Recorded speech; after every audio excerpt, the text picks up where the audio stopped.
Hi everybody, this is the Baseball Hut, the amazing, spectacular, terrific, the great one, the people's champion, your host, the Hut, and welcome back to the Baseball Hut.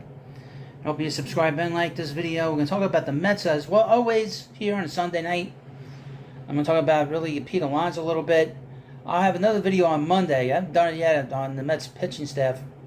Let's do a little talk and a little discussion on Pete Alonso, the Mets first baseman. 3-time All-Star, 2-time Home Run Derby winner, and really on par with some of the great home run hitters in the history of baseball. I would mention, there's more than a mention, that he's hit the fourth most home runs his first 5 seasons, behind Ralph Kiner. Believe it or not, if you're not really know much about baseball, Ralph Kiner was a great home run hitter with the Pittsburgh Pirates back in the late 40s, early 50s, and his numbers within the National League are littered with home run numbers, especially at the beginning of a career. And then I guess number 2 is Albert Pujols. You know Albert Pujols. He's the first baseman with the Cardinals and the Angels.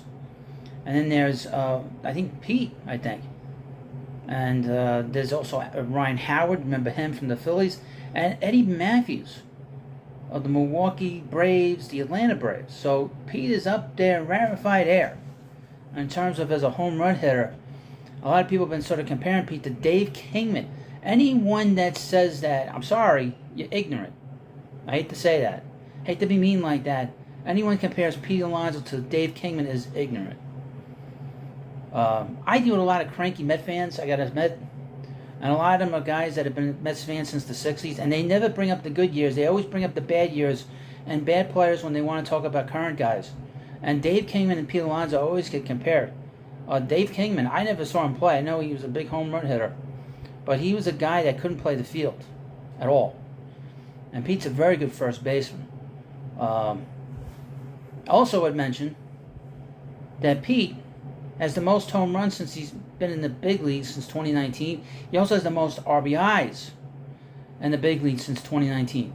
So that guy in the Bronx, who everyone says that Pete is better than, he outstrips Aaron Judge by a great deal.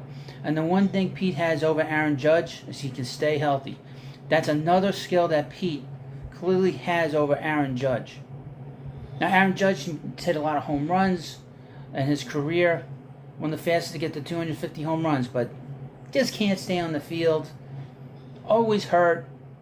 Always has these issues. But Pete is a guy that has been, I think, 4th most games that he's played. So since 2019, he's played the 4th most games. So he's been extremely durable in his time with the Mets. Also today, Pete hit 40 home runs again. There's only 3 other names that have hit as many home runs, that have hit over 40 home runs with the Mets. Carlos Beltran, Todd Hundley, and of course the great Mike Piazza.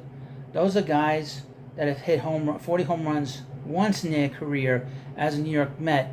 And Pete has done it 3 times. He's hit over 40 home runs 3 times in his career. And obviously the first year, he hit 53 home runs. He's the first Met to ever hit 50 home runs. And the second Met ever to lead the league in home runs, I believe. Or maybe the third. But Pete also has the most RBIs in the history of the Mets as well for a single season. He's going to have all these records. Now, so many people have been wanting to trade him. Why? Why? Because he's not perfect? He goes through slumps. He's a power hitter. What did he go through this last slump, this last home run slump that he was in? What did he go, like 60, 70 at-bats out of home run? And then he hit 2 in the game on Sunday? That's the nature of a power hitter. His strikeouts are not outrageous. In fact, they're lower than they were his first year. His first year, he had over 180 strikeouts. His strikeouts are a little high this year. I think, like I said, that wrist injury that he got from the Braves back in June sapped a lot of his sort of snap to his swing and not being able to hit for a high average. Last year, I would mention that Pete hit 271, and he hit 250 something in his first year. Now he would have hit over 100, would have hit over 40 home runs the second year, but we had the pandemic. He also would have had over 100 RBIs the second year if it wasn't for the pandemic. He did not have much support in 2021. He did not have Francisco Lindor for 6 weeks. He only drove in 94 runs in his third year. And obviously, he's now at 100 RBIs for the third time in his career. I think only Mike Piazza has as many as that. I think David Wright.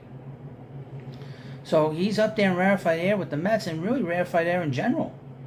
So I've sort of been scratching my head why people want to trade him so badly. You do that, and the Mets will be bad next year, and you won't be able to replace the production at first. You'll never be able to get the value. And first base is not a premium position in terms of getting premium talent. I give you the precedent of Paul Goldschmidt. The Cardinals did not give up much in the long term for Paul Goldschmidt that they sent to the Diamondbacks. I've mentioned this a couple of times, that just recently the last player that was part of that deal was DFA'd by the Diamondbacks. So, and that's a team that has a young team. So none of those players ever really contributed to anything that the Diamondbacks have been doing. Nothing.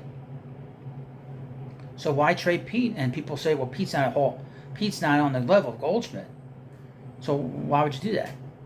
Now, I would mention that Pete is on track to be a Hall of Fame player with these power numbers, because he's there with guys like, again, Albert Pujols, Eddie Matthews, and Ralph Kiner. I know the difference between Ralph and the other guys. Ralph did not do it for a long time. He did it for 10 years. The other guys did it for 15 to 20 plus years over the course of their careers. So that's really the difference between Ralph and the rest of these guys. But Pete is there with them. And Pete would be number 2 if it wasn't for those 102 games that were lost in 2020. So he would be on par with Ralph Kiner, and that is something to say. And Ralph Kiner, as you know, there was always talk that with his power numbers were always there with Babe Ruth in terms of over a course of a 10-year span. If I believe correctly, I'm trying to remember, I think when Ralph retired, I think he had the most home runs in the National League when he retired. So just keep that in perspective of where Ralph was. I'm not 100% sure. If anybody's in the watching this video, let me know. I know when Gil Hodges retired in 1963, he was the all-time home run leader in the National League when he retired. And this is before, obviously, Willie Mays passed him up, and Henry Aaron passed him up. But I believe that Ralph was number 1 all-time, and in terms of the National League when he retired. I'm not 100% sure, but I think that tells you where Ralph was in terms of his power numbers, and power was different back in the 40s and 50s than it is today. But like I said, Pete is there as number 1. He is number 1 in terms of home runs since he's been in the majors, and RBIs. And that should tell you something where he is amongst his peers. And he's only 28 years old. He's right in the very middle of his prime. You're going to get another 4 to 5 more years of Pete. He's not playing a position that's going to do any kind of wear and tear in his body. So this is not a situation. He's not a middle infielder. He's not an outfielder. He's at first base. He can have a long career with the Mets playing him at first. And at some point, he's going to pass Darryl Strawberry in terms of the home runs. He's going to pass David Wright with the RBIs. He's probably going to pass in terms of total base. Well, maybe not total base with David. David had a lot of hits in his career, but that's kind of where I stand. I don't know where you stand on that, but hopefully you leave comments in the comment section. And I love Pete. I love watching him hit. I like the way he is, and he's not a toxic guy in the clubhouse. He's not toxic at all. How stupid does Sal Licata look now? After all the stuff that's come out now the last few weeks now, since Licata's been on vacation from WFAN, all the nice things people have been saying about Pete. So you let me know what you think about this video. Of course, please subscribe to the Baseball Hut. Thanks for watching, and I'll see you later.